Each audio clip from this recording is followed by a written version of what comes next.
پھر یہ بات ہوئی کہ اللہ تعالیٰ نے فرمایا اب انا اخترتک فاستمع لما یوحی. جب وہ وہاں پہنچے ہیں تو اللہ تعالیٰ نے فرمایا 12ویں آیت میں کہ انی انا ربک فاخلعن علیک، اور ہم نے کہا کہ موسیٰ ہم تمہارے پروردگار ہیں اور آپ جوتوں کو اتار دیجئے، انک بالوادی المقدس طویٰ، اور آپ طویٰ کی مقدس وادی میں ہیں. اللہ تعالیٰ نے کتنے ہی جملے حضرت موسیٰ علیہ السلام سے کہے ہیں. ایک جملہ یہ کہا کہ میں تمہارا پروردگار ہوں، دوسرا یہ کہا کہ جوتے اتار دیجئے، تیسرا یہ کہا کہ آپ ایک پاک وادی میں ہیں طویٰ جس کا نام ہے، چوتھی بات یہ کہی کہ میں نے آپ کو چن لیا ہے فاستمع لما یوحی، اور جو اب بات کہی جائے گی آپ سے اسے آپ غور سے سن لیجئے. پانچویں بات یہ فرما دی کہ میں اللہ ہوں اور میرے علاوہ کوئی نہیں ہے. وہ چھٹی بات فاعبدنی، میری عبادت کیجئے، واقم الصلاۃ لذکری، اور میری یاد کے لیے نماز کو قائم کیجئے. اور اس کے بعد آٹھویں بات یہ کہی کہ ان الساعۃ آتیۃ، اور قیامت کیا آنے والی ہے. پھر اس کے بعد نویں بات اگلی آیت میں فرما دی کہ دیکھیے یہ جو آپ کو جو قیامت کو نہیں مانتا اس کی بات نہیں ماننی ہے. پھر 10ویں بات فرمائی وما تلک بیمینک یا موسیٰ، موسیٰ علیہ السلام سے آپ کے ہاتھ میں کیا ہے. یہ پورے کا پورا مکالمہ ہے، 15-20 باتیں جو اللہ نے حضرت موسیٰ علیہ السلام سے کہی ہیں. یہ اس پر بہت بحث کی ہے علم کلام والوں نے کہ اللہ کا کلام یہ تھا کیا، اللہ تعالیٰ نے یہ کلام کیسے کیا. اور بہت لمبی مباحث ہیں علم کلام کی، وہ چونکہ بیان کرنی بھی ذرا دشوار ہیں اور بہت ہی علمی مباحث ہیں. بس اتنی بات ہے کہ وہ حضرت ابوالحسن اشعری رحمۃ اللہ علیہ کا یہ عقیدہ تھا، اور اشاعرہ یہ کہتے تھے کہ حضرت موسیٰ علیہ السلام نے یہ جو کلام سنا تھا اس میں نہ آواز تھی اور نہ کوئی حرف تھا. وہ کہتے کوئی آواز نہیں تھی، کوئی حرف نہیں تھا.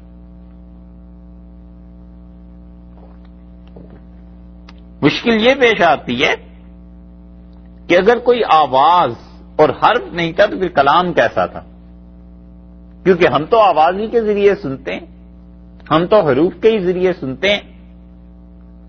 اس کا جواب وہ دیتے ہیں اور وہ کہتے ہیں کہ دیکھو تم تو دیکھتے بھی رنگوں کے ذریعے ہو، اگر رنگ نہ ہو تو تمہیں تو دکھائی بھی نہیں دیتا، تم تو اندھے ہوتے ہو. کوئی بھی دنیا میں چیز جو ہم دیکھتے ہیں اس کو کوئی رنگ تو ہوتا ہی ہے نا، رنگ کے بغیر تو آدمی دیکھ نہیں سکتا. سفید ہے، سیاہ ہے، سرخ ہے، کوئی بھی چیز. ہوا جو نظر نہیں آتی تو اس کی وجہ یہ کہ ہوا کو کوئی رنگ نہیں ہے. ہوا محسوس تو ہوتی ہے، تولی بھی جاتی ہے. سائنس میں سارے ہی تجربے چھوٹے بچوں کو کرایا کرتے ہیں، لیکن ہوا نظر جو نہیں آتی تو اس کی وجہ یہ کہ رنگ نہیں. تو وہ کہتے ہیں تم تو رنگوں کے بغیر دیکھ بھی نہیں سکتے اور حروف کے بغیر سن بھی نہیں سکتے. اور قیامت میں جو اللہ تعالیٰ کو دیکھنا ہے، اللہ کی جو رؤیت ہوگی تو اللہ کا کوئی رنگ تو نہیں ہوگا. تو خدا کو بغیر رنگ کے بھی تو دیکھیں گے ہی نا کسی طرح. اللہ تعالیٰ نے فرمایا ہے کہ قیامت میں وہ مجھے دیکھیں گے ایمان والے.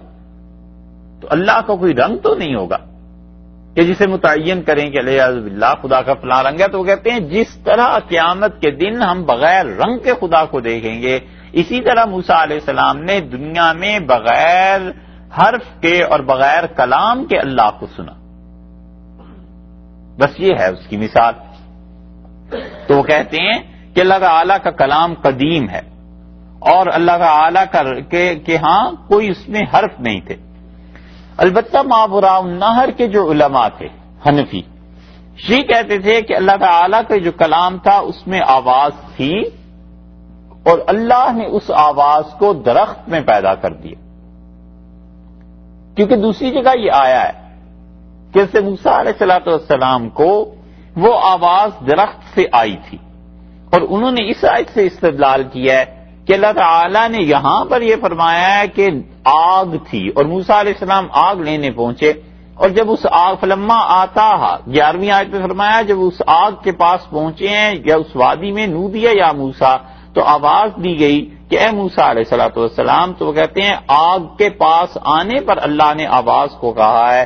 تو اس کا مطلب یہ ہوا کہ حضرت موسیٰ علیہ السلام نے وہ جو آواز سنی تھی وہ آواز فنا ہو جانے والی تھی، مٹ جانے والی تھی. اللہ نے اپنی قدرت کاملہ سے اسے درخت میں پیدا کر دیا تھا. تو اللہ تعالیٰ کا کلام وہ موسیٰ علیہ السلام نے نہیں سنا، بلکہ وہ جو آواز آ رہی تھی درخت سے، بس اسے موسیٰ علیہ السلام نے سنا تھا، اور وہ اللہ کی جانب سے تھی، اللہ نے اس آواز کو پیدا کر دیا تھا۔ اور بعض حضرات نے اس سے بھی دقیق تر بات لکھی ہے، اور وہ کہتے ہیں کہ اصل بات یہ ہے کہ حضرت موسیٰ علیہ السلام کا پورا جسم مبارک سننے کا حکم اختیار کر گیا تھا، پورا جسم ہی ان کا کان بن گیا تھا۔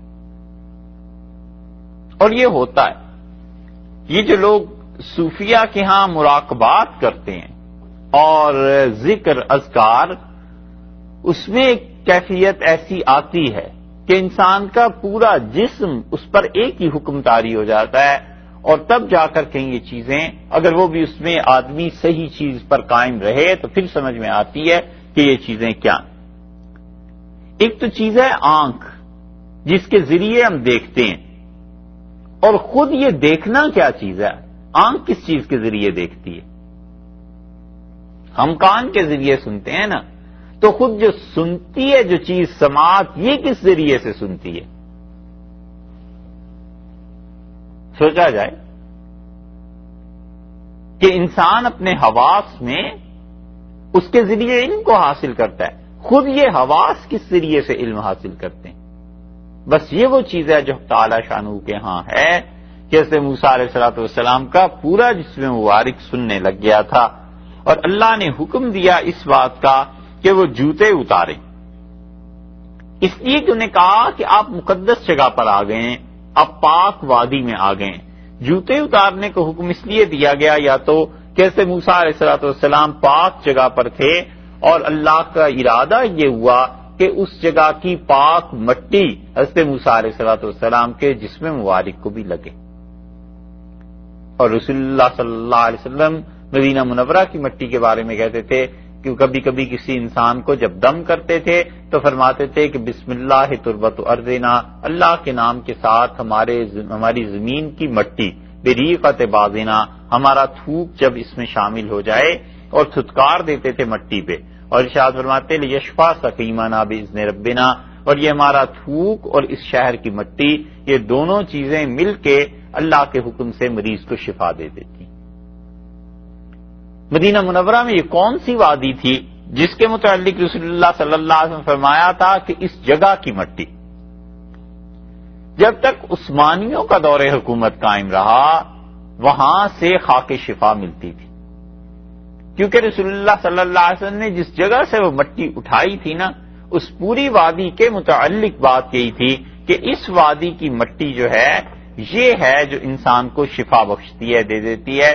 تو شفا، خاک شفا اسے کہتے تھے۔ مدینہ منورہ سے آج سے کوئی 100 سال پہلے، 150 سال پہلے جو حاجی اپنا سفر نامہ لکھتے ہیں یا جو آتے تھے، وہ وہاں سے خاک شفا لے کر آتے تھے۔ سنا ہے کبھی؟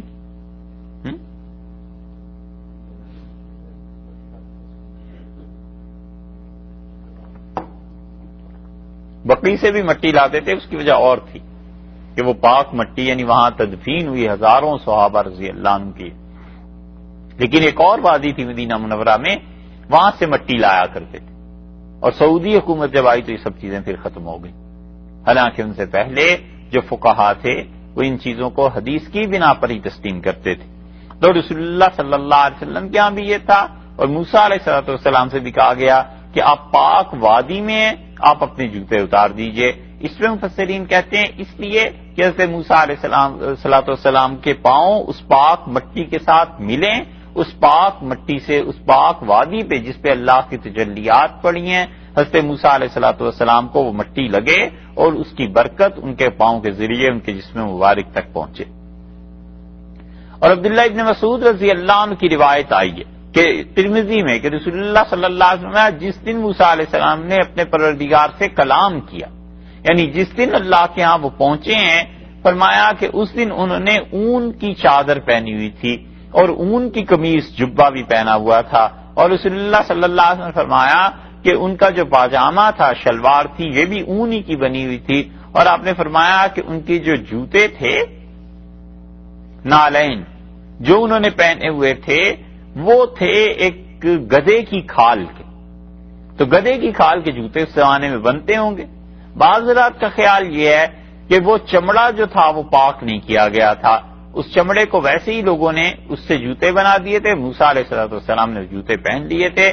تو چونکہ چمڑا پاک نہیں تھا، بعض کا خیال یہ ہے کہ اس لیے یہ کہا گیا کہ وہ چمڑا جو ہے وہ پاک نہیں ہے، اس لیے آپ جوتوں کو اتار دیں. لیکن رسول اللہ صلی اللہ علیہ وسلم نے یہ تصریح نہیں فرمائی ہے کہ جوتے وہ چمڑا پاک نہیں تھا. بس اتنا فرمایا کہ اس دن انہوں نے گدھے کی کھال کے جوتے پہنے ہوئے تھے، اور یہ روایت آئی ہے ترمذی میں. ایسے ہی مدینہ منورہ میں جوتے پہننے میں بعض حضرات اس سے اجتناب کرتے تھے.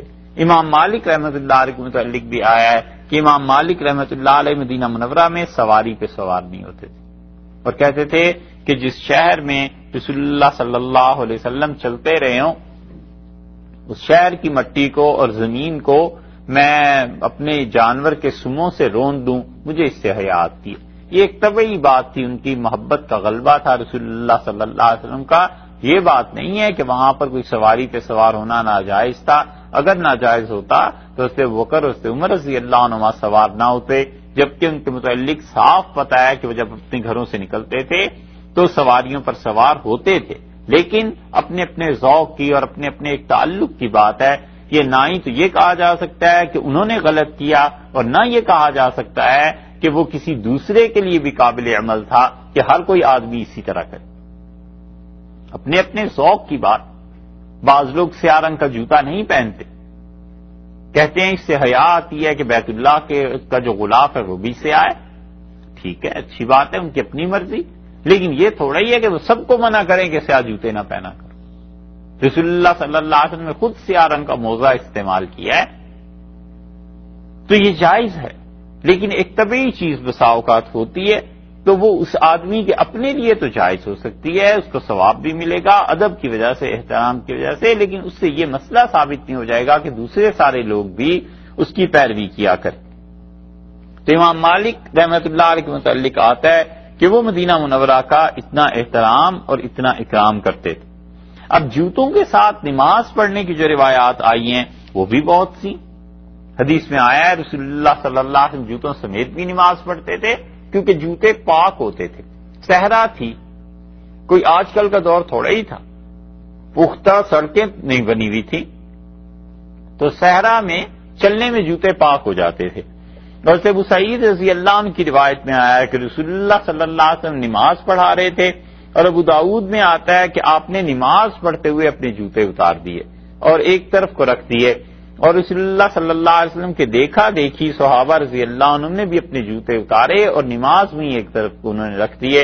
تو آپ نے فرمایا سلام پھیر کے کہ تم لوگوں نے یہ کیا کیا؟ انہوں نے کہا اللہ کے رسول جو کہ آپ نے کیا تھا اس لیے ہم نے بھی کیا. صحابہ رضی اللہ عنہ سمجھے کہ شاید کوئی حکم آ گیا ہے نماز پڑھتے ہوئے ہی جوتے اتارنے کا، تو ہمیں بھی اس کی پیروی کرنی ہے. تو رسول اللہ صلی اللہ علیہ وسلم نے فرمایا کہ میں نے تو اس لیے اتارے کہ جب میں نے نماز شروع کی تو جبریل امین آئے اور انہوں نے آ کے مجھے کہا کہ میرے جوتے پہ کوئی ذرا سی معمولی سی گندگی لگی ہوئی ہے، یعنی وہ اتنی زیادہ نہیں تھی کہ نماز نہ ہو سکتی. حنفی فقہا کہتے ہیں اگر یہ ہوتی تو پھر تو نماز شروع ہی نہ ہوتی.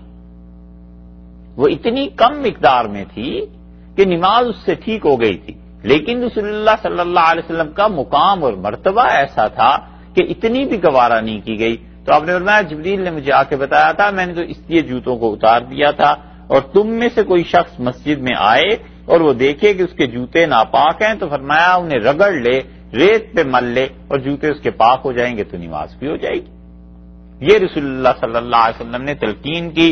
اسی لیے یہ ابو داؤد میں روایت آتی ہے اور مسلم کی روایت بھی آتی ہے کہ حضرت انس رضی اللہ عنہ سے پوچھا گیا کہ رسول اللہ صلی اللہ علیہ وسلم جوتوں سمیت نماز پڑھتے تھے؟ انہوں نے کہا ہاں، حضرت صلی اللہ علیہ وسلم پڑھا کرتے تھے، اور جوتوں سمیت نماز کو کوئی برا بھی نہیں سمجھا جاتا تھا. جوتے بھی پاک ہوتے تھے، جیسے ٹوپی اوڑھنی ہے، جیسے کپڑے پہننے ایسے جوتے بھی پہننے، یہ تھا. اور ایک علت یہ بھی تھی کہ رسول اللہ صلی اللہ علیہ وسلم نے فرمایا یہودی جوتے اتار کر نماز پڑھتے ہیں، جوتے پہن کے نماز پڑھتے ہیں، جوتے اتار کر تو تم جوتے پہن کے نماز پڑھا کرو تاکہ یہودیوں کی مخالفت ہو جائے. اب نہ یہودی نماز پڑھتے ہیں نہ اور چیزیں ہیں، حتیٰ کہ مسجدوں میں جوتے لے جانا مکروہ بھی لکھا گیا ہے، لکھا ہے فقہا نے. تو اس لیے اب تو ایسے نہیں کرنا چاہیے. اور یہ ساری احادیث جو ہیں وہ اپنے زمانے کے عرف پر مبنی ہیں کہ اس زمانے میں کیا سمجھا جاتا تھا جوتے پہننے کو. حضرت عبداللہ ابن مسعود رضی اللہ عنہ آئے حضرت ابو موسیٰ اشعری رضی اللہ عنہ سے ملنے اور ان کی زیارت کے لیے ان کے گھر گئے، اور اسی اثناء میں آذان ہو گئی. تو حضرت ابو موسیٰ اشعری رضی اللہ عنہ نے اقامت کی اور حضرت عبداللہ ابن مسعود رضی اللہ عنہ سے کہا کہ آپ نماز ہمیں پڑھا دیں. تو انہوں نے کہا نہیں، یہ آپ کا گھر ہے اور آپ نماز پڑھائیں. تو حضرت ابو موسیٰ اشعری رضی اللہ عنہ آگے ہوئے نماز پڑھانے کے لیے، انہوں نے جوتے اتار دیے. تو حضرت عبداللہ ابن مسعود رضی اللہ عنہ نے کہا کہ کیا تم وادی مقدس میں جا رہے ہو؟ تو انہوں نے کہا ہاں ایسے ہی ہے.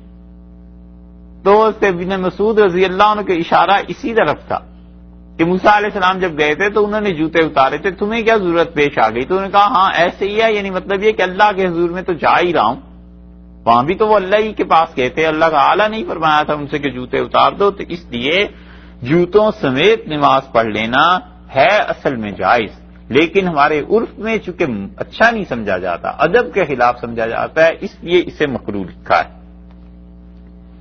ایک اور بات جو اس ضمن میں کہی گئی ہے وہ یہ بھی ہے کہ رسول اللہ صلی اللہ علیہ وسلم کے جوتے ان کا نقشہ بنانا یہ درست ہے یا نہیں؟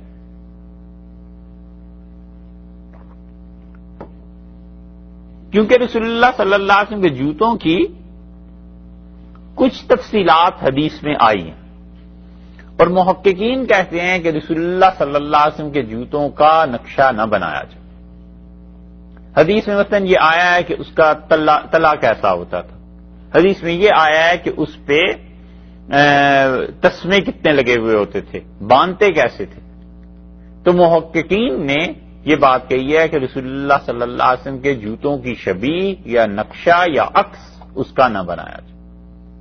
کہتے ہیں اگر ہم اس کی اجازت دے دیں کہ آج کوئی شخص رسول اللہ صلی اللہ علیہ وسلم کے نالین مبارک کی شبیہ بنائے گا تو کل یہی شخص اس کے رسول اللہ صلی اللہ علیہ وسلم کے عصا جو لاٹھی اور ڈنڈا آپ کے ہاتھ میں ہوتا تھا اس کو بھی بنا لے گا، اور یہ ہوتے ہوتے بات کہیں سے کہیں پہنچ جائے گی، پھر لوگ ان چیزوں کی پرستش کرنے لگیں.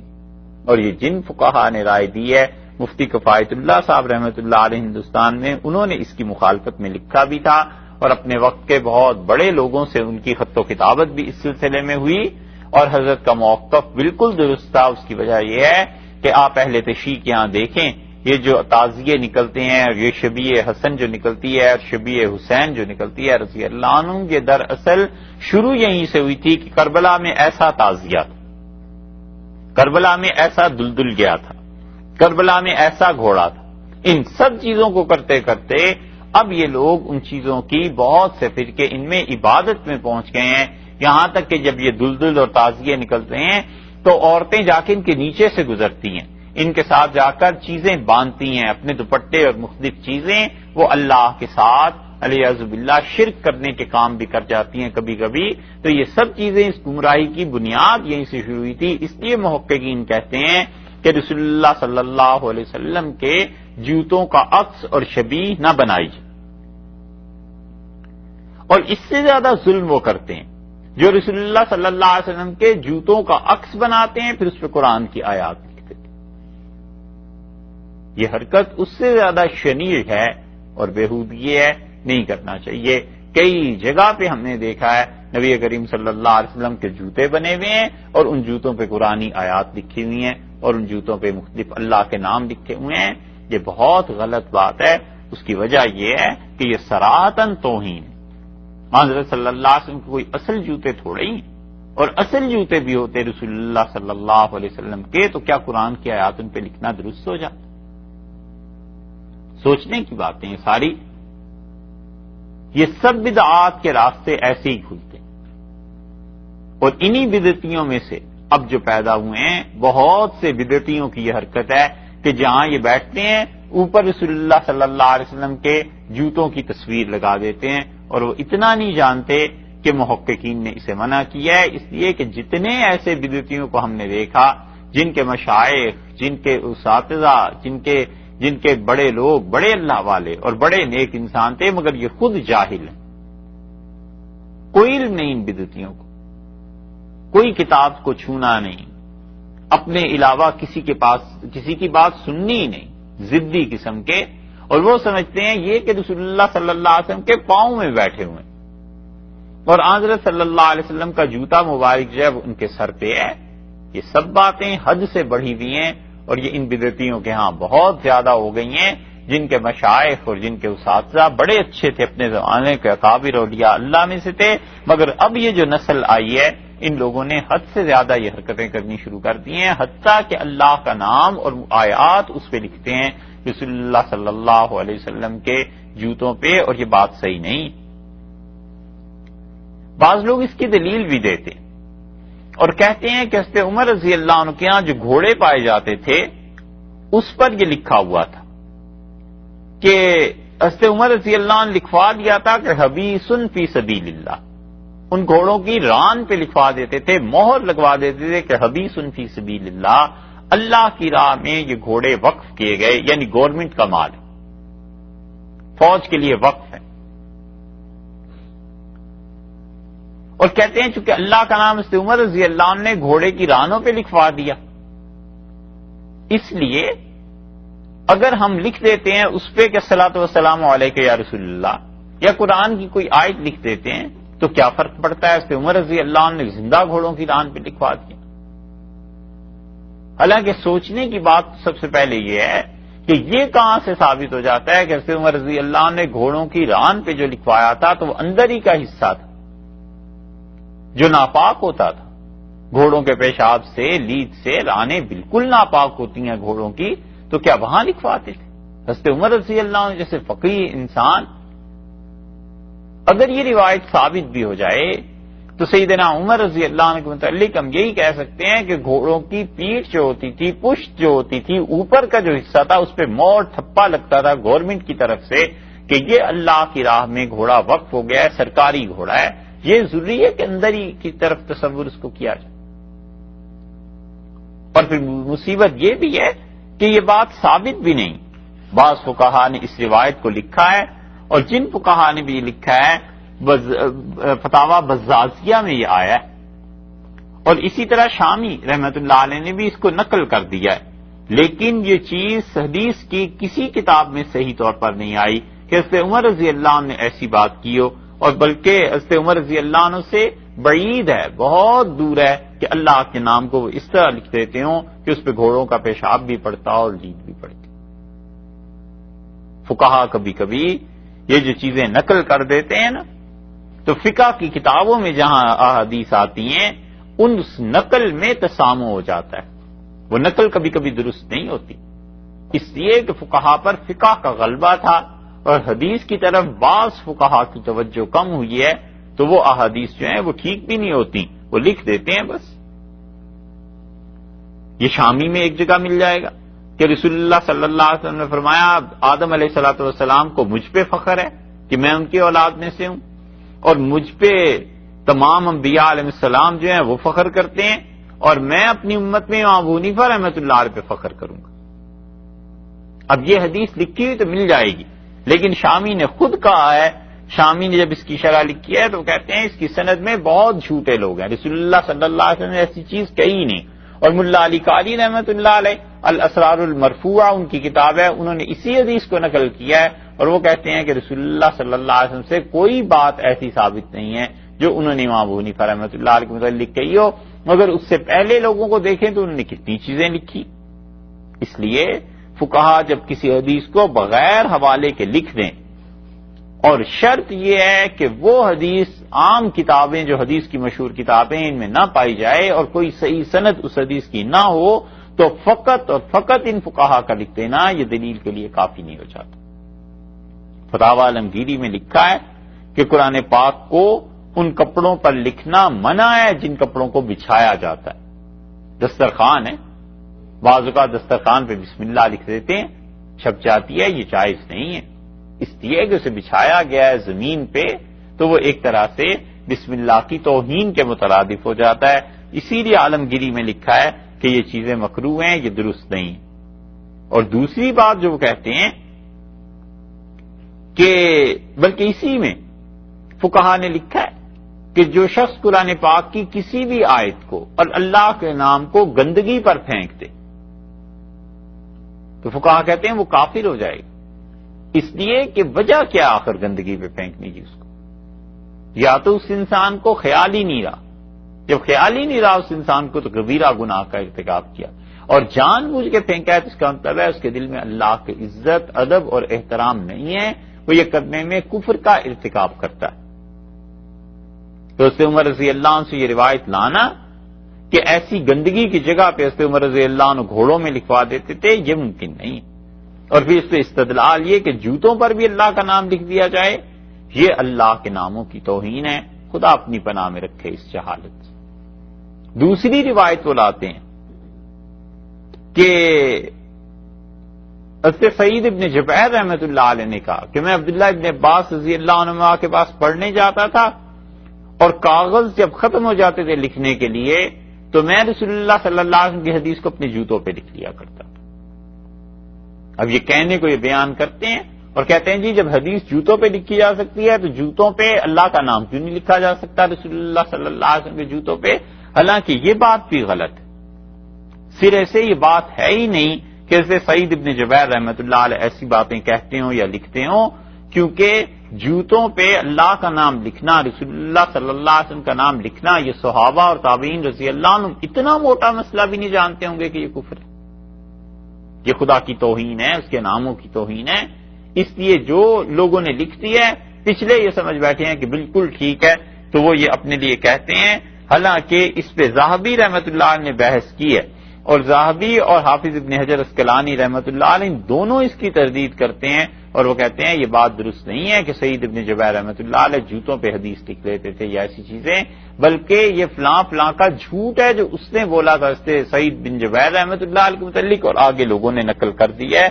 تو سعید ابن جبیر رحمۃ اللہ علیہ اگر جوتوں پر لکھتے بھی ہوں گے، کوئی کام لکھ لیتے ہوں گے، دنیا کی کوئی بات فرض کر لو لکھ لیتے ہوں گے، تو اس سے یہ دلیل لانا کہ وہ اس پہ قرآن و حدیث لکھتے تھے بہت بڑی جرت کی بات۔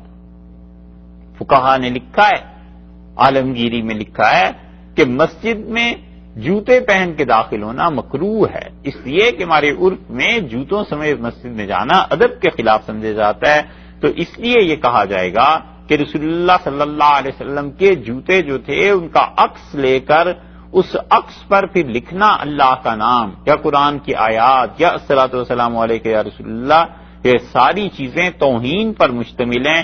اور اس کی مثال ایسے بھی دی جا سکتی ہے جیسے آپ دیکھیں یہاں آپ جہاں جاتے ہیں دفاتر میں بش کی بڑی بڑی تصویر لگی ہوئی ہوتی، تو اب یہ اصل نہیں ہے، یہ اس کا عکس ہے، لیکن اس کی توہین اصل کی توہین سمجھی جاتی۔ کوئی اس تصویر کو اتار کر پھینکے، پتلے جلانے کا جو رواج آج کل نکلا ہے، تو یہ پتلے جو جلاتے ہیں یہ اس کا اظہار ہی ہوتا ہے نا کہ اس اصل سے ہمیں نفرت، یہ وہی چیز۔ تو جن بزرگوں کا احترام اور ادب ہوتا ہے یا جن لوگوں کا بھی ادب اور احترام لوگ کرتے ہیں، ان کی تصاویر کو پاؤں سے روندنا، پتلے جلانا، یہ توہین ہی سمجھی جاتی ہے۔ تو رسول اللہ صلی اللہ علیہ وسلم کے اصل میں تو جوتے ملے ہی نہیں، اور اب جو اس کا اپنے خیال سے تصور سے ایک نقشہ بناتے ہیں، اس نقشے پہ اللہ کا نام لکھنا یہ کراہت کی چیز ہے، نہیں کرنا چاہیے۔ اور بدعتی لوگ یہ سمجھتے ہیں کہ اس طرح کوئی محبت کا اظہار کر رہے ہیں، حالانکہ وہ شریعت کے خلاف چل رہے ہیں، اور جو وہ ان کی حرکتیں ہیں ان کے مریدوں میں بھی آگے یہی حرکتیں پائی جاتی ہیں، حد سے گرے۔ اللہ تعالی نے حضرت موسیٰ علیہ السلام کو جن چیزوں کا حکم دیا تھا ان میں سے یہ چیز آگے چل کے ارشاد فرما دی کہ وَأَقِمِ الصَّلَاةَ لِذِكْرِی 14ویں آیت میں کہ موسیٰ علیہ السلام آپ نماز کو قائم کیجئے میری یاد کے لیے۔ تو مطلب ایک تو یہ ہوا کہ مجھے یاد کرنے کے لیے نماز پڑھو، اور دوسرا مطلب اس آیت کے یہ لکھا ہے مفسرین نے کہ وَأَقِمِ الصَّلَاةَ لِذِكْرِی، اور نماز کو قائم کیجئے میری یاد کے لیے کہ میں تمہیں یاد کروں۔ نماز پڑھو موسیٰ کہ میں تمہیں یاد کروں۔ تو یہ اصل میں وہی بات ہو گئی کہ اللہ نے فرمایا فَاذْكُرُونِی أَذْكُرْكُمْ، تم مجھے یاد کرو میں تمہیں یاد کروں گا۔ تو اے موسیٰ مجھے یاد کرنا ہے، میں تمہیں یاد کروں تو تم نماز پڑھا کرو، جب تم نماز پڑھو گے تو ہم تمہیں یاد کریں گے۔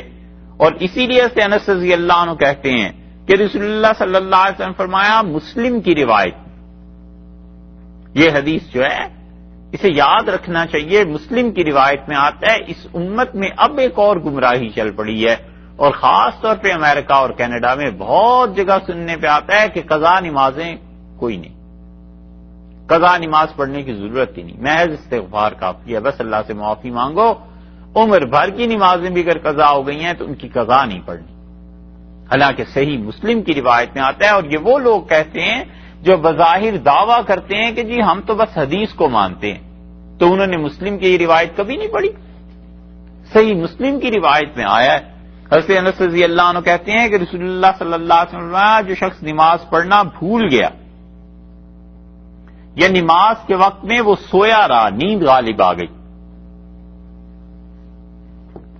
تو اس کا کفارہ یہ ہے کہ جب اس کو نماز یاد آ جائے اس وقت پڑھ لے، سوتے میں رہ گیا، جب اٹھا تو نماز تو پھر یاد آتی ہے کہ نماز قضا ہو گئی، تو اس آدمی کو چاہیے اس وقت پڑھ لے۔ کیوں؟ رسول اللہ صلی اللہ علیہ وسلم یہی آیت پڑھی، آپ نے فرمایا کیونکہ اللہ نے یہ کہا ہے کہ اقم الصلاۃ لذکری، نماز کو قائم کرو میری یاد کے لیے۔ تو رسول اللہ صلی اللہ علیہ وسلم نے فرما دیا کہ جب تم میں سے کوئی سوتا رہ جائے یا نماز بھول جائے تو اٹھے اور یاد آ جائے تو نماز پڑھ لے، اور یہ آیت سے دلیل لی، تو اس کا مطلب یہ ہے کہ نماز قضا ہو گئی تھی، اس قضا کو پڑھے، قضا کو ادا کرے۔ وہ حدیث دلیل ہے سارے فقہا کی جو کہتے ہیں کہ سونے کی وجہ سے یا کسی کام کی مصروفیت کی وجہ سے کسی انسان کی نماز رہ جائے علیہ باللہ، تو اسے چاہیے کہ وہ نماز کی قضا کر لے۔ غفلت کی وجہ سے جب اس نے نماز نہیں پڑھی تو نماز کا قضا کرنا یہ واجب ہے۔ اسی لیے عمدن جان بوجھ کر اگر کسی آدمی نے نماز چھوڑ دی تو امام احمد ابن حنبل رحمۃ اللہ علیہ کے نزدیک تو وہ کافر ہی ہو گیا۔ چلو امام احمد رحمۃ اللہ علیہ کہتے ہیں اس کا سر اڑا دیا جائے، مرتد ہو کے، اور امام شافعی اور امام مالک رحمۃ اللہ علیہ کہتے ہیں کہ اگر جان بوجھ کر نماز چھوڑ دی تو اس انسان کو قتل کیا جائے گا، حد کے طور پہ، کفر کی وجہ سے نہیں، حد اس پہ جاری کی جائے شرعی قانون کے تحت، ایسے ہی جیسے حد جاری کی جاتی ہے قاتل پہ۔ کسی مسلمان نے کسی کو قتل کر دیا، مسلمان ہے لیکن اس کے باوجود اسے قتل کے عوض میں قتل کیا جائے گا کیونکہ اس نے ایک جان تو لی ہے نا، تو وہ کافر نہیں ہوا، ہے مسلمان ہی، لیکن حد اس پہ شرعی طور پہ سزا نافذ کی گئی۔ تو امام مالک اور امام شافعی رحمۃ اللہ علیہ کہتے ہیں کہ شرعاً اس پہ حد جاری کی جائے گی قتل کرنے کی، اس کو یہ نہیں ہے کہ مرتد ہو گیا۔ امام احمد رحمۃ اللہ علیہ کے نزدیک تو مرتد ہی ہو گیا، اس لیے ارتداد کی وجہ سے قتل۔ ان دو حضرات کے نزدیک مرتد نہیں ہوا لیکن حد اس پہ جاری کی جائے گی اور وہ قتل ہے۔ اور امام ابو حنیفہ رحمۃ اللہ علیہ کا مسلک سب سے زیادہ نرمی پہ مبنی ہے، اور امام صاحب رحمۃ اللہ نے فرمایا کہ نہ ہی تو وہ مرتد ہوا ہے اور نہ اس پہ حد جاری ہو سکتی ہے، حد تو وہی ہے جو اللہ نے قرآن پاک میں بیان کر دی ہے، باقی یہ کہ وہ انسان شدید گناہ کا کام کرتا ہے اور اس کو سزا ملے گی یہ کہ اسے جیل میں ڈال دیا جائے، یہاں تک کہ وہ توبہ کر لے اور اسے مارا جائے جیل میں اتنا کہ اس کے جسم سے خون بہنے لگے۔ یہ ساری چیزیں ائمہ نے لکھی ہیں، اور یہ سب کے سب جان بوجھ کر نماز قضا کرنے کو کہتے ہیں کہ وہ آدمی سوتا رہ جائے یا جان بوجھ کے قضا کر دے نماز، اسے نماز کی قضا ادا کرنی پڑے گی، نماز کو پڑھنا پڑے گا۔ اور اللہ نے فرمایا اقیم الصلاۃ کہ نماز کو قائم کرو، تو اللہ نے کوئی فرق نہیں اس میں رکھا کہ نماز اپنے وقت پر پڑھی جائے یا یہ کہ وقت گزرنے کے بعد پڑھی جائے تو پھر اس کی قضا نہ کی جائے۔ اللہ نے کہا ہے نماز ہر حال میں پڑھنی ہے، ادا پڑھنی ہے، بالکل ٹھیک ہے، قضا کر کے پڑھو گے تو ساتھ استغفار بھی کرنا، معافی بھی مانگنا کہ تم نے جان بوجھ کے جو چھوڑی ہے تو گناہ کا کام کیا۔ اس لیے جان بوجھ کر نماز ترک کر دینے پہ تو زیادہ ضروری ہے کہ وہ دو کام کرے، ایک استغفار کرے، اللہ سے معافی مانگے، جو اللہ کا حق آج ادا کرنا تھا وہ 10 سال بعد ادا کر رہا ہے۔ قرض تھا ایک آدمی کے ذمے، آج قرض کو واپس کرنا چاہیے تھا، 10 سال بعد جب کسی کا قرض واپس کرتا ہے تو ساتھ معذرت بھی کرتا ہے کہ آپ کا قرض تھا اور میں نے لیا تھا، مجھے جلدی دینا چاہیے تھا لیکن میں نہیں دے پایا، معذرت خواہ، کہتے ہی ہیں۔ تو اللہ سے استغفار بھی کرے، تو جو قضا نماز ہے اس کو پڑھنا اور اس پہ استغفار کرنا یہ ضروری ہے. اور صرف ایک ہیں ظاہری، اور ابو داؤد ظاہری کا قول یہ ہے کہ وہ کہتے ہیں نماز کی قضا ضروری نہیں، اور یہ ابو داؤد ظاہری کا قول لے کے اب یہاں سارے ایسے بیٹھے ہوئے ہیں جو کہتے ہیں کہ نماز کی قضا کرنا واجب نہیں. اگر دین وہی کرنا ہے جو ابو داؤد ظاہری کا مذہب ہے تو ابو داؤد ظاہری کے ہاں تو اور بھی بہت سی چیزیں. اس لیے یہ جہالت کی بات ہے. ائمہ اربعہ اس بات کے قائل ہیں کہ نماز کی قضا واجب ہے، ضروری. پھر اللہ تعالی نے ارشاد فرمایا کہ دیکھو ان الساعۃ آتیۃ 15ویں آیت میں کہ قیامت آنے والی ہے، اکاد اخفیھا لتجزا کل نفس بما تسعی، اور یہ جو ہے اس کا وقت ہم نے مخفی رکھا ہے. میں مخفی رکھنا چاہتا ہوں تاکہ ہر شخص کو اس کی کوشش کا صلہ دوں، اس کو بتاؤں کہ جو اس نے زندگی میں کام کیا ہے اس نیکی کا کتنا بڑا اجر ہے. تو قیامت کے وقت کو اللہ نے چھپا کر رکھا، اور اسی طرح موت کے وقت کو بھی اللہ نے چھپا کر رکھا. دونوں وقت چھپائیں. اور وجہ اس کی یہ کہ اللہ تعالی نے توبہ کو قبول کرنے کا وعدہ فرما لیا ہے. تو بندوں کو اگر وقت معلوم ہو جائے اپنی موت کا کہ میں نے فلاں دن فلاں سال میں اتنے بج کے اتنے منٹ پہ مرنا ہے، تو پھر وہ گناہ کرتا ہی رہے گا. پھر وہ کہے گا مرنا تو ہے 2010 میں اور اس کے بھی دسمبر میں جا کے مرنا ہے، تو نومبر تک تو جو مرضی کر لو. اور 31 دسمبر کو مرنا ہے تو بندہ کہے گا کہ 30 دسمبر کو بھی 12 بجے سے پہلے جو مرضی کر لو، اس کے بعد توبہ کر لینا، اب تو مرنا ہے. تو یہ حکمت کے خلاف ہو جاتا، سزا پانے سے لوگ بچتے.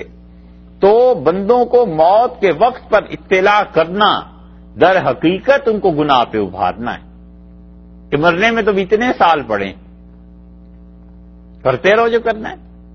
تو اس لیے اللہ نے موت کا وقت اسے بھی مخفی رکھا اور قیامت کا وقت بھی مخفی رکھا کہ کچھ پتہ نہیں ہے کہ قیامت کب آ جائے. اور اس لیے لوگوں کو تاکہ اس پہ شے نہ ملے اور لوگ اس کے لیے ایسے نہ ہو جائیں کہ وہ بے دریغ گناہ کرتے رہیں، تو اللہ نے موت کا وقت ہی مخفی فرما دیا تھا کہ آدمی ہر وقت اللہ سے ڈرتا رہے کہ کچھ پتہ نہیں ہے کب موت آ جائے. اسی طرح ایک اور جھوٹ بھی لکھا تو بہت بڑے لوگوں نے، لیکن جتنے وہ لوگ ہمیں عزیز ہیں حق اور سچائی اور اللہ کا دین اس سے زیادہ عزیز ہے. کوئی آدمی ایسا نہیں ہے جس کی بات کو قبول اور رد نہ کیا جا سکے سوائے رسول اللہ صلی اللہ علیہ وسلم کے. ان کی ہر بات قابل قبول ہے، اللہ کی ہر بات قابل قبول ہے، اور اس پہ ائمہ مجتہدین نے جو اجتہاد کیا ہے اس کی پیروی اور تقلید کرنی ہے. باقی جو بعد میں لوگ آئے ہیں بہت سی چیزیں انہوں نے کتابوں میں ایسی لکھی ہیں جن سے اللہ کی پناہ مانگنی چاہیے. یہ تھوڑا ہی ہے کہ ہر آدمی کی ہر بات مان لی جائے.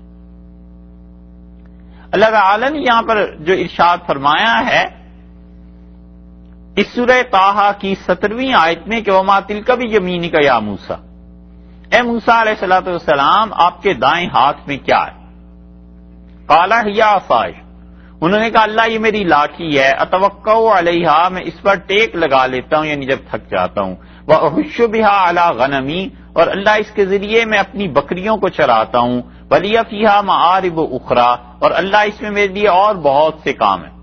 بہت سے کام ہیں یعنی کہیں زمین میں اوپر نیچے ہونا ہو، چڑھنا اترنا ہو تو ٹیک لگا کے چڑھ جاتا ہوں، ٹیک لگا کے اتر جاتا ہوں. بہت سے کام ہیں. یہ بھی کام ہوگا کہ اس کی طاقت کے ذریعے لمبے قدم بھر لیں. یہ بھی کام ہے کہ اس لاٹھی کو گاڑ کے اس پہ کپڑا لٹکا دیں، اس کا سایہ بن جائے اور سائے میں بیٹھ جائیں، اور بیسیوں کام نکل سکتے ہیں. یہ جواب اتنا لمبا سے موسیٰ علیہ السلام نے دیا کیوں ہے؟ ہم تو کہتے ہیں سیدھی سی بات ہے کہ اللہ تعالی سے بات کرنے میں محبت اور تعلق تھا. اللہ کا بہت بڑا کرم اور شرف ان پہ ہوا کہ خدا نے ان سے کلام کیا، اس لیے انہوں نے بات بڑھا کر کی اللہ سے اپنی محبت کی وجہ سے، تعلق کی وجہ سے.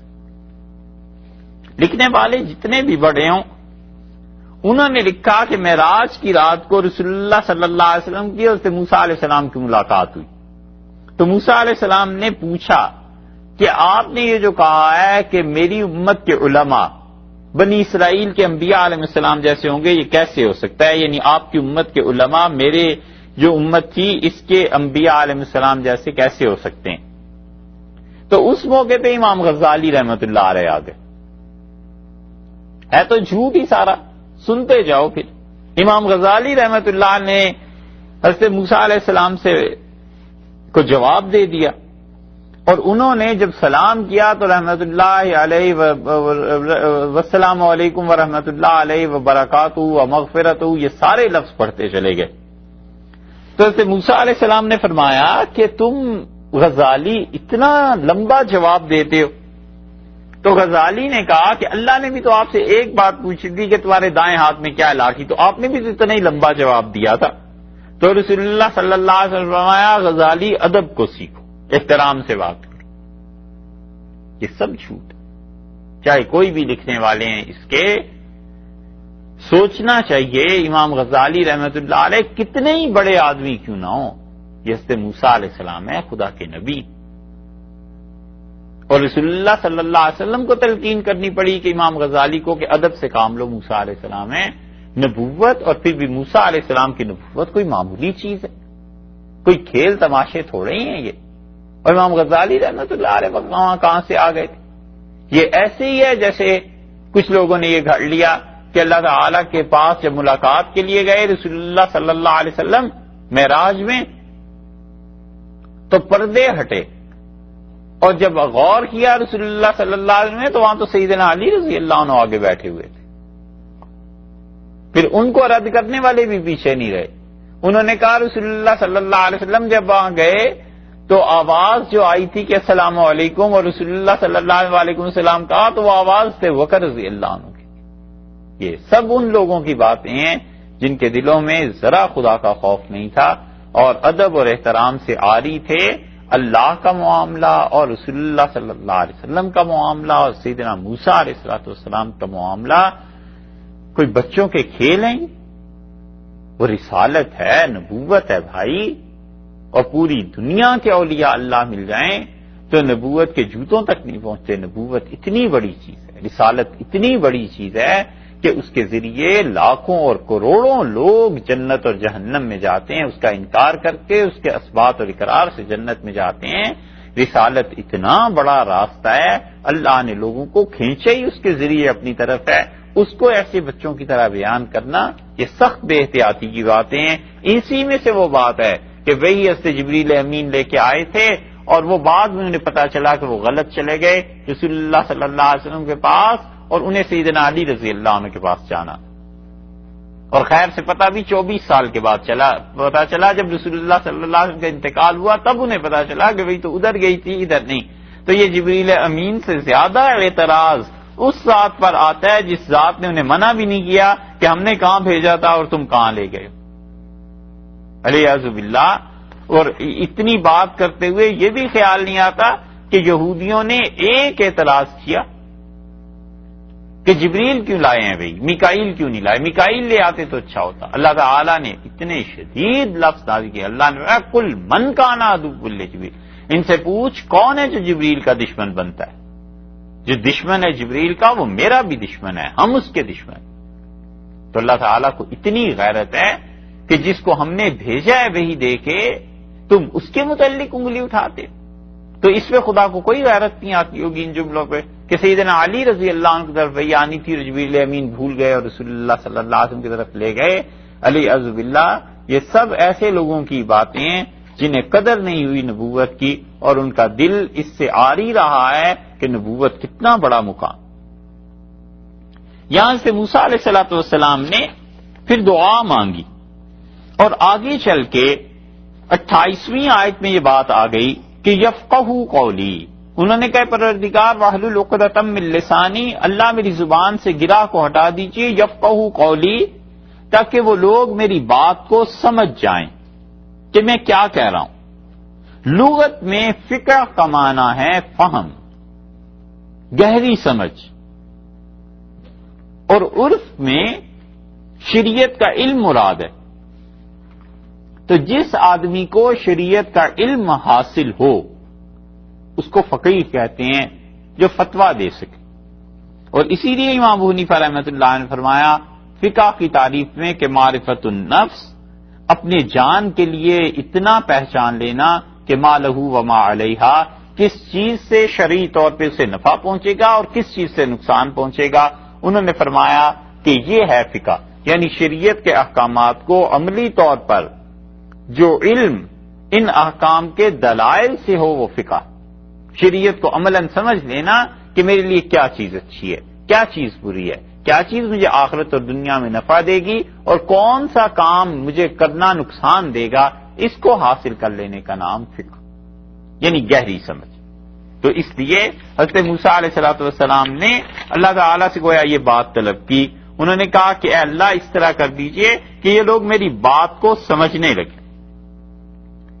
پھر اس کے بعد حضرت موسیٰ علیہ الصلوۃ والسلام کو اللہ تعالیٰ نے فرمایا کہ ہم نے آپ پر بہت سے احسانات کیے، اور 37ویں آیت میں فرمایا کہ وَلَقَدْ مَنَنَّا عَلَيْكَ مَرَّةً أُخْرَىٰ، اور ہم اس سے پہلے بن مانگے آپ کے ایک دوسرا احسان بھی آپ کر چکے ہیں. اِذْ أَوْحَيْنَا إِلَىٰ أُمِّكَ، جب ہم نے آپ کی والدہ صاحبہ کی طرف وحی کی، مَا يُوحَىٰ، جسے اب پڑھ کر سناتے ہیں. تو حضرت موسیٰ علیہ السلام کی والدہ کی طرف وحی ہوئی. قرآن نے کچھ لوگوں کا ذکر کیا ہے کہ ان پر اللہ نے وحی کی. حضرت موسیٰ علیہ السلام کی والدہ ایک، حضرت مریم دو، اور شہد کی مکھی کے متعلق بھی وحی کا لفظ آیا ہے 3، کہ اللہ نے اس کے جی میں یہ بات ڈالی. تو وحی کا مطلب ہے ایسا خفیہ اشارہ کہ بس جسے جو بھیج رہا ہے وہ سمجھ رہا ہو اور جس کو دی جا رہی ہے وہ سمجھ رہا ہو. اتنی تیزی سے وہ اشارہ ہوتا ہے، اس کو کہتے ہیں وحی. اور یہ حضرت مریم پر کیسے کی گئی، یعنی فرشتوں کے ذریعے سے. اور حضرت موسیٰ علیہ السلام کی والدہ کا جو یہاں فرمایا ہے تو اللہ تعالیٰ نے فرمایا کہ اوحینا الی ام موسیٰ، ہم نے موسیٰ علیہ السلام کی والدہ کی طرف وحی کی، یعنی ان کے دل میں یہ بات ڈال دی. یہ وہ وحی نہیں ہے جو شرعی وحی ہے. اگر شریعت کی وحی ہو تو پھر تو نبوت ہو جائے، اور عورتوں کے لیے نبوت نہیں ہے، بلکہ ان کو اللہ تعالیٰ نے یا تو خواب دکھا دیا، اور یا پھر بات یہ ہے کہ اللہ نے کسی فرشتے کے ذریعے تلقین کر دی ہوگی اور اس کو وحی کا لفظ ارشاد فرما دیا ہے. اور ارشاد یہ ہوا کہ انقذ فیہ فی التابوت، کہ آپ بیٹے کو کیا کیجئے، اپنے بچے کو ڈال دیجئے ایک تابوت میں. تابوت میں ہمارے ہاں میت کو ڈالتے ہیں، اور جہاں یہ ڈر ہو کہ زمین بیٹھ جائے گی یا یہ ڈر ہو کہ میت خراب ہو جائے گی، تابوت میں دفن کرنا اچھا ہے، تابوت میں دفن کرنا مستحب ہے، بہتر ہے. فقہا نے تصریح کی ہے، حتیٰ کہ اگر زمین بہت ہی نرم ہے، دلدلی زمین ہے، تو لوہے کے تابوت میں دفن کر دیا جائے تو بھی ٹھیک ہے. اور اگر زمین دلدلی نہیں ہے، عام زمین ہے، تو پھر لکڑی کے تابوت میں دفن کر دیا جائے. اور تابوت کی صورت فقہا یہ لکھتے ہیں کہ میت کو سیدھا لٹایا جائے اور تابوت میں جو اس کی پشت کی طرف لکڑی تختہ جو آ رہا ہے اس کے ساتھ ٹکا دیا جائے. ہمارے ہاں یہ جو تابوت بناتے ہیں نا کہ میت کو سیدھا لٹا دیتے ہیں اور اس کا چہرہ آسمان کی طرف ہوتا ہے، یہ ٹھیک نہیں. سیدھا لٹانے سے مراد یہ ہے کہ اسے کروٹ کے بل لٹایا جائے. سیدھا یعنی اونچائی میں سیدھا، جیسے سوتے ہیں بس اسی طرح اسے لٹایا جائے. یہ جتنا بھی مسلمانوں میں یہ رسم چل پڑی ہے کہ میت کو صحیح سیدھا لٹا کے اس کا چھت آسمان کی طرف منہ کر کے اور پھر اسے پھیر دیتے ہیں قبلے کی طرف، یہ غلط ہے اور یہ میت کا حق مارا جاتا ہے. اور یہ بہت بڑے گناہوں میں سے ایک گناہ ہے. جہاں کہیں بھی میت کی تدفین ہو رہی ہو وہاں اصرار سے لوگوں سے کہنا چاہیے کہ اس میت کو قبلہ رخ لٹاؤ. صرف سیدھے لٹا کے اس کا چہرہ قبلے کی طرف کر دینا یہ جائز نہیں. فقہا نے اسے واجب لکھا ہے. اور یہ اتنی مصیبت چل پڑی ہے کہ دنیا بھر میں مسلمان ایسے ہی کرنے لگ گئے ہیں. انہیں اپنی میت کو دفن کرنے کا بھی طریقہ سنت کے مطابق نہیں پتا. حالانکہ صحیح طریقہ یہی ہے کہ میت کو لٹا دیا جائے کروٹ کے بل، یعنی دائیں کروٹ اس کی نیچے آ جائے، بائیں کروٹ، بایاں ہاتھ جو ہے وہ اوپر آسمان کی طرف آ جائے گا، اوپر کی طرف، اور پھر اس کے بعد اس کا دایاں ہاتھ اس کے جسم کے نیچے سے نکال دیا جائے، کیونکہ جسم جو ہے وہ محض ہاتھ پر برقرار نہیں نہ رہ سکے گا، تو اس کے ہاتھ کو نکال دیا جائے اور اس میت کے پیچھے مٹی رکھ دی جائے یا دیوار جو پچھلی ہے قبر کی اس کے ساتھ ٹکا دیا جائے، اس طرح میت کو لٹانا چاہیے۔ اور یہ اپنی وصیت میں بھی لکھ کے جانا چاہیے کہ مجھے قبر میں ایسے ہی لٹانا، جو سنت کے مطابق طریقہ ہے۔ وجہ اس کی پھر وہی ہے کہ جہالت ہے مسلمانوں میں، اور یہ لوگ کوئی پتہ نہیں ہے کہ مسئلہ خاندان کو ممکن ہے پتہ ہی نہ ہو کسی کو، اور وہ اپنی طرف سے بڑے اہتمام سے ایسے لٹا دیں اور سنت کے خلاف قبر میں لیٹنا ہو جائے۔ لوگوں نے اس سنت کو بھی چھوڑ دیا، یہ تو خیر واجب ہے، اس کو تو سنت بھی نہیں ہم کہتے ہیں واجب ہے، میت کا حق بنتا ہے، لوگوں نے اس واجب کو بھی چھوڑ دیا ہے، اور اس سنت کو تو بالکل بھول گئے ہیں کہ میت میں قبر میں میت کو اتارنے کے لیے 4 آدمی اترنے چاہیے۔ رسول اللہ صلی اللہ علیہ وسلم کے لیے 4 ہی صحابہ رضی اللہ عنہم اترے تھے، اور 4 آدمی کو اترنا چاہیے۔ ہمارے ہاں 1-2 آدمی اتر جاتے ہیں، چادر پکڑ لیتے ہیں، اس سے کافی سمجھتے ہیں، یہ چیز ٹھیک نہیں ہے۔ 4 آدمیوں کو اترنا چاہیے قبر میں۔ رسول اللہ صلی اللہ علیہ وسلم کے ساتھ ایسے ہی کیا گیا، لوگ اس سنت کو تو بالکل ہی بھول گئے۔ تو ارشاد فرمایا کہ اس بچے کو تابوت میں ڈالیے اور اس کے بعد اس تابوت کو بہا دیجیے۔ فَلْيُلْقِهِ الْيَمُّ بِالسَّاحِلِ، یہ ساحل کا لفظ اردو میں بھی استعمال ہوتا ہے نا، کنارے کے لیے۔ ساحل عربی میں کہتے ہیں پھینک دینا، یہ خالص عربی کا لفظ۔ ساحلہ کہتے ہیں پھینک دینا، کہیں ڈال دینا، اور اس سے اس میں فاعل بنا ہے ساحل، یعنی وہ چیز جو ڈال دے، وہ چیز جو پھینک دے۔ اور ساحل یہاں جو ہے مسحول کے معنی میں ہے، کیونکہ دریا اور سمندر اپنی چیزیں پھینک دیتے ہیں، سمندر کی لہر آتی ہے اور جو کچھ ہوتا ہے وہ پھینک کے واپس لوٹ جاتی ہے، چلی جاتی ہے، اس لیے دریا یا سمندر کے کنارے کو ساحل کہتے ہیں کہ اس پہ چیزیں پھینک دی جاتی۔ اور پھر اللہ تعالی نے بتایا آگے چل کے کہ دیکھو ہم نے تمہیں اس طرح بچا لیا، اور ہوا یہ کہ آپ کی بہن چلی، اور ہم نے تو تمہیں موسیٰ علیہ السلام وَلِتُصْنَعَ عَلَىٰ عَيْنِي 39 نمبر آیت میں اپنی آنکھوں کے سامنے بنایا تھا۔ یہاں آنکھ سے کیا مراد ہے؟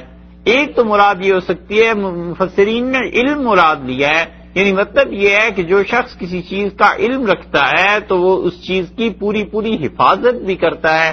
تو مطلب یہ ہو گیا کہ ہم نے آپ کو اس طرح رکھا ہے کہ آپ ہماری آنکھوں کے سامنے تھے، یعنی ہم نے آپ کی حفاظت کی تھی، کوئی تکلیف نہ پہنچے، فرعون آپ کو تکلیف نہ پہنچا سکے۔ فرعون اگرچہ تیرا اور میرا دشمن ہے، لیکن اس کے باوجود اس کے گھر میں ہم رکھیں گے، اس کی حفاظت سے رکھیں گے، یعنی وہ تمہیں کچھ بھی نہیں کہہ سکے۔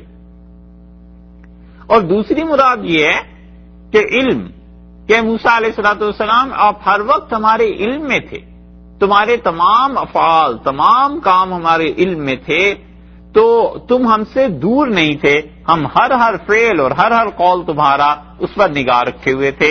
اس لیے یہاں مراد حفاظت ہے، اور یا اللہ تعالی نے فرما دیا جو چیز علم ہے، کہ اللہ نے فرمایا ہم نے اپنے علم سے ہمارے علم میں تم رہے، یا یہ کہ ہماری حفاظت میں رہے۔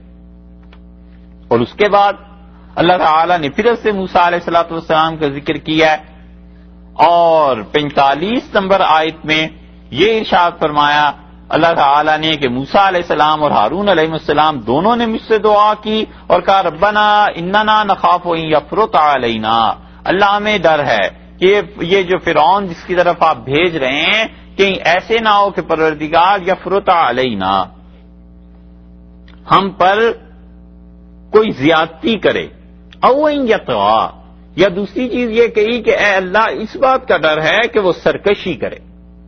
تو سرکشی اور زیادتی 2 لفظ استعمال کیے ہیں، اس کا مطلب یہ ہوا، پہلا لفظ تو ہے فرط، یفرط، فرط کے معنی ہے سبقت لے جانا، جلدی پہنچ جانا۔ اور جو شخص پانی لینے کے لیے حوض پر جلدی پہنچ جاتا تھا، عرب اسے کہتے تھے یہ فارط ہے، یعنی جلدی کرنے والا ہے، سب سے آگے جانے والا ہے، سب سے بڑھا ہوا ہے۔ اسی طرح جب گھوڑوں کو دوڑاتے تھے نا تو جو گھوڑا آگے نکل جاتا تھا اسے کہتے تھے فرد، یعنی یہ آگے نکل گیا، اس نے باقی گھوڑوں پہ سبقت حاصل کر لی۔ تو اس معنی میں مطلب یہ ہوا کہ اے اللہ ہم پر سبقت کرے گا سزا دینے میں، جتنے بھی مجرم اس کے پاس ہیں سب سے پہلے ہمیں ہی سزا دے گا۔ ان یفرط علینا، اللہ وہ کیا کرے گا، ہمیں اس سے ڈر لگتا ہے کہ یفرط علینا ہمیں سب سے پہلے سزا دے گا، سبقت کر جائے گا۔ اور دوسرے معنی بعض مفسرین نے لکھے ہیں کہ فرض کا مطلب ہے کسی کام پر ابھارنا، کسی کام پہ آمادہ کرنا۔ تو مطلب یہ ہوا کہ کوئی ابھارنے والا فرعون کو ابھارے گا، اس کے گرد و پیش میں اس کے جو وزیر ہیں، جو لوگ اس کے ساتھ ہیں، وہ اسے ابھاریں گے کہ وہ کیا کرے کہ ہمیں ختم کر دے، ہم پر ظلم کرے۔ او یطغا، یا ہم پر سرکشی کرے گا یعنی مار ڈالے گا۔ خدایا ہم اس بات سے ڈرتے ہیں کہ وہ ہمیں مار ڈالے۔ یہ حضرت موسیٰ علیہ الصلوۃ والسلام کا وہ خوف ہے جس خوف کو انہوں نے اللہ تعالیٰ کے سامنے بتا دیا، اور اللہ کے دشمنوں سے ڈرنا اور اللہ کے دشمنوں کا خوف انسان کے دل میں آ جائے، یہ بالکل ٹھیک ہے، ہو جاتا ہے، طبیعی چیز۔ انسان ڈرتا ہے، بچاتا ہے اپنے آپ کو کہ اسے نقصان نہ پہنچے۔ یہ کوئی بھی کمال کے منافی چیز نہیں ہے، یعنی کوئی آدمی کہے کہ میں دشمن سے ڈرتا ہی نہیں ہوں، مجھے کوئی پرواہ نہیں ہے، ایسی بات نہیں ہے۔ دل میں انسان کے خوف آ جاتا ہے، اور یہ قطعاً بھی اس کے منافی نہیں ہے کہ وہ کتنا کمال ہے اس کا۔ اسی لیے رسول اللہ صلی اللہ علیہ وسلم نے مسلمانوں کی جان، مال، ان سب چیزوں کو بچانے کے لیے خندق کھدوا دی تھی مدینہ منورہ کے باہر، تاکہ کافر اندر نہ آ سکے۔ مشرکین مکہ خوف تھا کہ مسلمان مارے جائیں گے۔ ہجرت کی اجازت دی رسول اللہ صلی اللہ علیہ وسلم نے، اس لیے کہ خوف تھا۔ حبشہ ہجرت کر جاؤ فرمایا کہ مکہ مکرمہ میں مشرکین تمہیں مار ڈالیں گے۔ حضرت ابو موسیٰ اشعری رضی اللہ عنہ کی روایت بڑی اچھی آتی ہے اس معاملے میں، ہجرت حبشہ کے معاملے میں۔ وہ کہتے ہیں جب رسول اللہ صلی اللہ علیہ وسلم کی ہجرت کی ہمیں خبر ملی تو ہم لوگ یمن میں تھے۔ یہ اشعری جو ہیں یہ یمنی قبیلہ ہے، اور اشاعرہ یہ سب یمنی ہیں، زبیدی بھی یہ یمنی قبیلہ ہے۔ یہ زبیدی ہجرت کر کے آئے تھے حیدرآباد، اب بھی شاید پائے جاتے ہوں گے، ہیں؟ زبیدی پڑھتے ہیں، ہاں زبیدی اب ہیں۔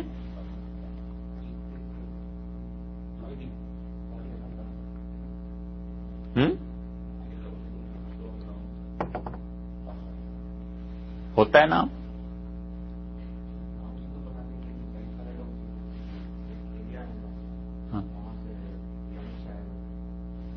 وہی ہوں گے، امید ہے وہی ہوں گے۔ یمن سے جو قبائل ہجرت کر کے آئے تھے ان میں حیدرآباد میں آئے تھے یہ زبیدی اور زبیدی، اور یمن کے قبائل میں سے حضرت ابو موسیٰ اشعری رضی اللہ عنہ بھی آئے تھے۔ اشعری قبیلہ تھا۔ وہ کہتے ہیں ہم ہجرت کی نیت کر کے نکلے، اور ان کے دو بھائی بھی ان کے ساتھ آئے تھے، حضرت ابو بردہ رضی اللہ عنہ، ابو رحم۔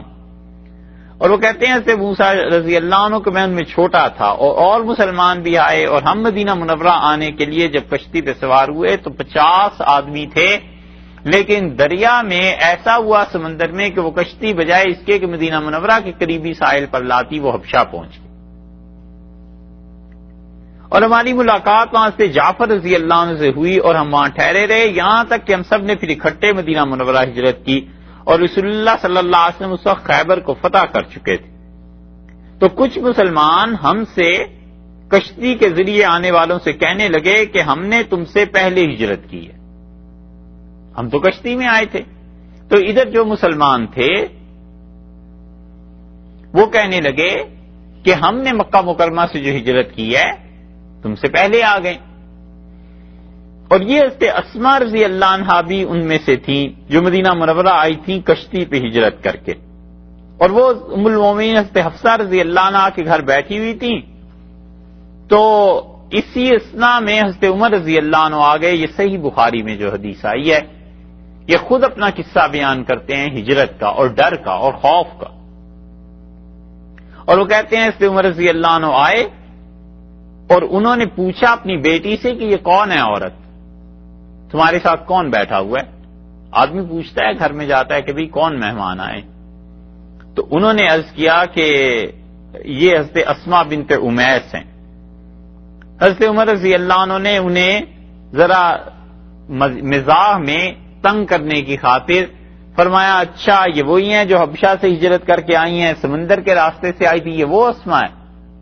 تو انہوں نے کہا یہ وہی ہے۔ تو اسماء رضی اللہ عنہ نے کہا کہ ہم وہی ہیں۔ حضرت عمر رضی اللہ عنہ نے کہا ہجرت میں تو ہم تم سے بڑھ گئے، ہماری ہجرت جو تھی وہ پہلے ہو گئی تھی، ہم مدینہ منورہ آئے ہیں اور تم تو اتنے برسوں کے بعد آئی ہو، تو ہم رسول اللہ صلی اللہ علیہ وسلم سے زیادہ قریب ہیں اور رسول اللہ صلی اللہ علیہ وسلم سے ہمارا حق زیادہ بنتا ہے، ہم نے پہلے ہجرت کی ہے۔ حضرت اسماء رضی اللہ عنہا کو اس مزاح پہ بڑا غصہ آیا، انہوں نے کہا ہرگز نہیں، تم ہجرت میں ہم سے زیادہ کیسے اچھے ہو سکتے ہو عمر، ہمارا حال تو یہ تھا اور تمہارا حال جو تھا، یہ دونوں کا تقابل کر لو، اور تم تو رسول اللہ صلی اللہ علیہ وسلم کے ساتھ تھے مدینہ منورہ میں، اور تم میں سے کوئی بھوکا ہوتا تھا تو رسول اللہ صلی اللہ علیہ وسلم کھلا دیتے تھے، اور دین کا کوئی مسئلہ پوچھنا ہوتا تھا تو تمہیں تو اتنی آسانی تھی کہ رسول اللہ صلی اللہ علیہ وسلم سے آ کر آرام سے پوچھ لیتے تھے، اور نصیحت کرتے تھے رسول اللہ صلی اللہ علیہ وسلم تو تم ان نصیحتوں کو سنتے تھے، اور تم کہتے ہو تم زیادہ قریب تھے ان کے۔ ہمیں دیکھو، ہم تو دور دراز علاقوں میں دشمنوں کے پاس رہتے تھے اور ہماری یہ ہجرت اللہ کے راستے میں تھی اور رسول اللہ صلی اللہ علیہ وسلم کے کہنے کے ساتھ تھی، اور پھر کہنے لگی اللہ کی قسم میں اس وقت تک کچھ کھاؤں پیوں بھی نہیں جب تک کہ رسول اللہ صلی اللہ علیہ وسلم آ جائیں اور یہ پورا قصہ سن کے فیصلہ نہ کر دیں۔ وہ غصہ انہیں اور شدید آیا، ان کا تم کہتے ہو کہ تم رسول اللہ صلی اللہ علیہ وسلم کے زیادہ قریب تھے، اور ہم کو تو اللہ کے راستے میں ستایا جاتا تھا، تمہیں ہجرت کے بعد کس نے ستایا اور ہمیں تو ڈرایا جاتا تھا، اور میں ابھی رسول اللہ صلی اللہ علیہ وسلم سے بات کروں گی، وہ آئیں ان سے پوچھوں گی، اور خدا کی قسم اسماء نہ جھوٹ بولے گی نہ غلط بات کرے گی، اپنے متعلق فرمایا، اور نہ ہی کوئی اضافہ ہوگا، جو تم نے کہا ہے وہ بھی، اور جو میں اب کہہ رہی ہوں یہ سب چیزیں رسول اللہ صلی اللہ علیہ وسلم کو بتاؤں گی۔ تو رسول اللہ صلی اللہ علیہ وسلم تشریف لائے تو حضرت اسماء رضی اللہ عنہ نے کہا اللہ کے نبی عمر رضی اللہ عنہ نے اس طرح کہا ہے، تو رسول اللہ صلی اللہ علیہ وسلم پھر تم نے بھی کچھ جواب دیا، تو انہوں نے صاف عرض کیا کہ اللہ کے رسول میں نے اس طرح کہا ہے، تو رسول اللہ صلی اللہ علیہ وسلم فرمایا یہ جو مہاجر مکہ مکرمہ سے آئے ہیں نا، ان کا حق تم سے زیادہ نہیں بنتا، تم لوگوں کا حق ہے، اور آپ نے فرمایا ان کے لیے اور یہ جو مکہ مکرمہ سے آئے ہیں ان سب کے لیے، عمر کے لیے بھی، یہ سب نے ایک ہجرت کی ہے، اور تم لوگ جو کشتی والے ہو تم نے تو دو دو ہجرتیں کی ہیں۔ تم مکہ مکرمہ سے مراد یہ تھی کہ پہلے حبشہ گئے، پھر حبشہ میں سب کچھ گھر بار چھوڑ کے مدینہ منورہ آئے، اور تم نے تو دو ہجرتیں کی ہیں، تمہارا حق زیادہ بنتا ہے مجھ پہ۔ رسول اللہ صلی اللہ علیہ وسلم نے جو یہ کہا کہ زیادہ بنتا ہے، تو حضرت ابو موسیٰ اشعری رضی اللہ عنہ کے پاس لوگ یمن سے کشتیوں میں بیٹھ کر آتے تھے، فوج در فوج آتے تھے، گروہ در گروہ، اور کوئی چیز صحیح بخاری میں آیا ہے کہ حبشہ کی ہجرت والوں کے لیے اور کوئی چیز یمن والوں کے لیے دنیا کی کوئی چیز اتنی اچھی نہیں تھی جس سے انہیں خوشی ملتی اور اتنی عظیم ہوتی جتنا رسول اللہ صلی اللہ علیہ وسلم کا یہ جملہ ان کے لیے اچھا تھا کہ رسول اللہ صلی اللہ علیہ وسلم تمہارا زیادہ حق بنتا ہے ان سے جو مکہ مکرمہ سے ہجرت کر کے میرے پاس آئے۔ گروہ در گروہ آتے تھے، چوک در چوک، اور آ کر لوگ حضرت اسماء رضی اللہ عنہا سے صرف یہ ایک حدیث سنتے تھے کہ رسول اللہ صلی اللہ علیہ وسلم نے یہ بات ارشاد فرمائی ہے کہ تم لوگوں کا زیادہ حق بنتا ہے، تم لوگوں نے دو ہجرتیں کی ہیں۔ ان دو ہجرتوں کے علاوہ ایک آدمی ایسا بھی ہے جس کی 3 ہجرتیں۔ وہ شخص گیا حبشہ ہجرت کر کے، سب گھر بار چھوڑ کے حبشہ میں رہ پڑے، پھر حبشہ میں جھوٹی افواہ اٹھی کہ مکہ مکرمہ میں سارے کافر مسلمان ہو گئے ہیں، چلو واپس چلتے ہیں۔ واپس آئے اور کچھ لوگ آ کے مکہ مکرمہ میں ٹک گئے، رہ گئے۔ یہ دوسرا سفر ان کا ہو گیا، اور ایک کئی ایک صحابہ رضی اللہ عنہ. پھر انہوں نے تیسری ہجرت کی مدینہ منورہ کے لیے. تو انہوں نے مکہ میں ایک بار گھر بار بنایا, چھوڑ کے حبشہ گئے, دوسری مرتبہ وہاں سیٹل ہوئے, وہاں سے پھر مکہ مکرمہ آئے, تیسری مرتبہ یہاں سے اجڑ کے پھر مدینہ منورہ گئے. اور ابن مسعود رضی اللہ عنہ ان سب میں اچھے تھے کہ عبداللہ ابن مسعود رضی اللہ عنہ نے ایک ہجرت کی حبشہ کے لیے, پھر حبشہ سے اس صفوہ پہ آئے مکہ مکرمہ, دوسری ہجرت نے کر لی. پھر ایک رات بس وہ مکہ میں رہے. جب انہیں پتا چل گیا کہ یہ جھوٹ ہے سب کچھ اور مکہ والے ویسے ہی مشرک ہیں, پھر تیسرا سفر انہوں نے کیا حبشہ کے لیے, اور حبشہ سے پہنچ کے جب انہیں پتا چلا کہ رسول اللہ صلی اللہ علیہ وسلم تشریف لے گئے مدینہ منورہ, تو بدر سے پہلے پھر چوتھا سفر انہوں نے کیا ہے مدینہ منورہ کی ہجرت کے لیے.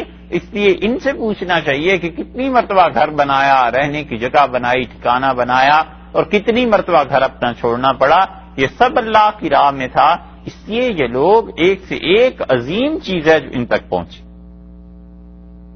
تو اللہ تعالی نے یہاں پر یہ بتا دیا کہ ڈر, خوف, اس کی وجہ سے ہجرتیں کرنی پڑتی ہیں, اور ایسے حضرت موسیٰ علیہ الصلوۃ والسلام نے یہ ہجرت کی تھی. پھر اس کے بعد اللہ تعالی نے یہ بتایا کہ یہ جو لوگ تھے, بلکہ ایسے موسیٰ علیہ الصلوۃ والسلام یہ چلے ہیں اور یہ فرعون کے دربار میں پہنچے. کل جو بات ایک ہو رہی تھی جس کا حوالہ بائبل سے دینا تھا وہ یہ چیز تھی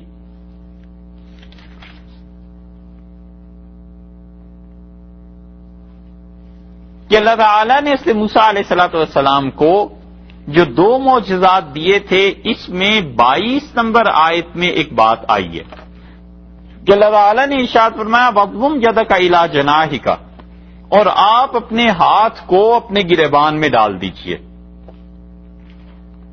اور دیکھیے جب آپ تخرج بیضاء, اور جب آپ اپنے ہاتھ کو نکالیں گے تو من غیر سوء, اس میں کوئی برائی نہیں ہوگی, چمکتا ہوا ہاتھ نکلے گا. آیتن اخرى, ایک نشانی ہے. تو یہ عرض کیا تھا کہ یہ من غیر سوء کے لفظ قرآن کیوں لایا ہے؟ بس اتنا ہی کافی تھا کہ تخرج بیضاء, یہ جب آپ ہاتھ نکالیں گے تو چمکدار ہوگا, روشن ہوگا. تو اس سے پتہ چل جاتا ہے کہ روشن ہوگا تو کوئی عیب نہیں ہوگا. یہ من غیر سوء کے متعلق عرض کیا تھا کہ بائبل میں جو آیا ہے یہ اس کا رد ہے, اور بائبل میں جو آیا ہے یہ دیکھ لیجئے اس کو بھی, اور ایکزیڈس کا باب ہے, یہ 4th چیپٹر ہے, اور اس میں سے موسیٰ علیہ الصلوۃ والسلام کے لیے جو معجزات ہیں اس کی ضمن میں وہ کہتے ہیں کیسے موسیٰ علیہ السلام کو معجزے دیے گئے. Further more the Lord said to him, مزید یہ کہ حضرت موسیٰ علیہ الصلوۃ والسلام سے اللہ تعالیٰ نے کہا now put your hand in your باسم, اب تم اپنا ہاتھ اپنے باسم یعنی اپنے گریبان میں ڈالو. And he put his hand in his باسم, اور اس سے موسیٰ علیہ الصلوۃ والسلام نے اپنا ہاتھ جو تھا وہ اپنے گریبان میں داخل کیا. And when he took it out, اور جب انہوں نے اپنے ہاتھ کو باہر نکالا, be hold his hand was لیپرس, تو دیکھو پھر موسیٰ علیہ السلام کا ہاتھ جو تھا اس پر لیپرس, یعنی یا تو اس کا ترجمہ کریں کوڑ تھا, اور یا یہ ترجمہ کریں کہ برس تھا, داغ لگ گیا تھا ہاتھ پہ, کوڑ ہو گیا تھا, اور یا یہ کہ ہاتھ بالکل سفید ہو گیا تھا لائک سنو, اس لیے اس کا ترجمہ کیا ہے برس سے.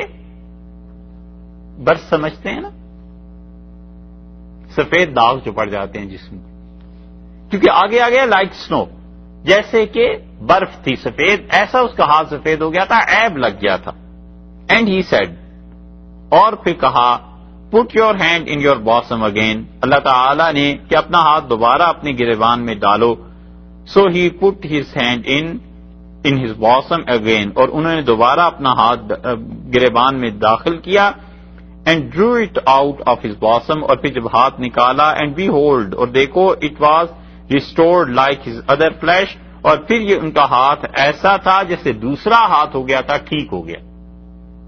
تو بائبل یہ بتاتی ہے کہ انہوں نے اپنا ہاتھ اپنے گریبان میں ڈالا اور پھر اسے نکالا تو وہ عیب والا ہو گیا, کوڑ ہو گیا یا سفید ہو گیا, کچھ بھی ہوا, اور پھر انہوں نے ہاتھ ڈالا اور باہر نکالا تو پھر وہ ٹھیک ہو گیا.